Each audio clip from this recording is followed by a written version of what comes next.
दुर्दैवी ही घटना आहे, परंतु ही निवळ फक्त दुर्दैवी म्हणून चालणार नाही, कारण या अगोदर देखील अशाच प्रकारे 2-3 वेळा ही बोट उलटलेली आहे। एकंदरीत प्रवासाची क्षमता आणि त्यातून किती लोकांना ठेवलं आहे ह्या सर्व गोष्टीचा उल्लेख होणं गरजेचं आहे। अनेक वेळा एलिफंटाला हे जे काय बोटी चालतात त्याची देखरेख, त्याला इन्स्पेक्शन म्हणतो आपण, मेरीटाईम बोर्डाच्या माध्यमातून ते होताना पण देखील पाहायला मिळत नाही आणि अशा दुर्दैवी दुर्घटना हे होत असतात आणि ह्याची चौकशी व्हायला पाहिजे आणि या दुर्घटना पुढच्या काळामध्ये होता कामा नाही ह्याची देखील व्हायला पाहिजे। पण हा नंतरचा भाग आहे। आता तातडीने लोकांना वाचवणं हे महत्त्वाचं आहे, कारण आमच्या माहितीप्रमाणे सीटपेक्षा जास्त प्रवासी असल्यामुळे ही घटना घडली आहे का हा प्रश्न निर्माण होतो।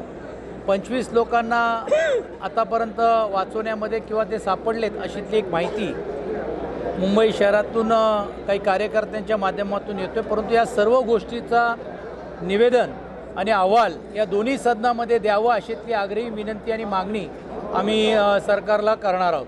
जबाबदारी कोणाची असेल? मेरीटाईमची आहे? स्वाभाविक आहे, ही जबाबदारी पहिली कोणावरती जरी देखील आपल्याला करावीच लागेल, कारण पहिली गोष्ट अशी आहे की दुर्घटना कशी झाली याही गोष्टीची माहिती घेणं गरजेचं आहे। या सर्व गोष्टीची शहानिशा करूनच संबंधित जबाबदार अधिकारी असतील किंवा बोट मालक असतील या लोकांवरती ही जबाबदारी आपल्याला ठरवता येईल।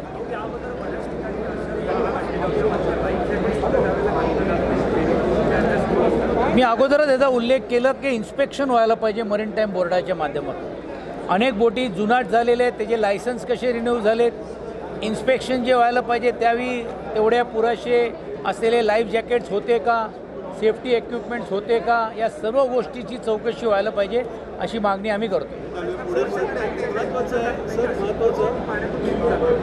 हां, हे नाही कसं आहे, हे तर कंपल्सरी करायला पाहिजे आणि ही जबाबदारी बोट चालक, मालक आणि जे फेरीजचे ज्यांना हे कॉन्ट्रॅक्ट दिला जातो मरीटाईम बोर्डाच्या माध्यमातून, ही त्यांची जबाबदारी आहे की सर्व असलेल्या लोकांची सुरक्षता घ्यायला पाहिजे। आपण रोरो बोर्डमध्ये पण जर होत असेल आणि या बोटीमध्ये का नाही असा प्रश्न होतो। हे काय बोलायची गरज नाही, तुम्हाला माहीत आहे कोणाचे काय नाही, हे तर आता जग जाहीर आहेत, नसेल तर खाजगीत या तुम्हाला माहिती देतो। पण अशा कमी रक्कमेमध्ये निविदा घेऊन पण बिलो आणि लो टेंडरिंग करून पण ज्यावेळी केले जातात त्यावेळी अशा बोटी, जुनाट बोटी हे आणले जात आहेत का या सर्व गोष्टीची व्हायला पाहिजे, चौकशी व्हायला पाहिजे अशी आमची अपेक्षा आहे। महत्त्वाचा प्रश्न, मुंबईला पालकमंत्रीच नाही मंत्री निश्चित झालेलं नाही, तर काय वाटतं जबाबदारी तातडीने दोन्ही मुंबई शहरातल्या मंत्र्यांनी भेट देणं अपेक्षित होतं, परंतु ते याच आवारामध्ये फिरताना आपल्याला पाहायला मिळत आहेत। सामूहिक जबाबदारी म्हणून घेऊन राज्याच्या मुख्यमंत्र्यांनाच आम्ही हा प्रश्न विधानसभेमध्ये आणि परिषदेमध्ये आम्ही विचारणार आहोत आणि ह्याच्यातलं निवेदन सरकारला करण्यास भाग पाडू।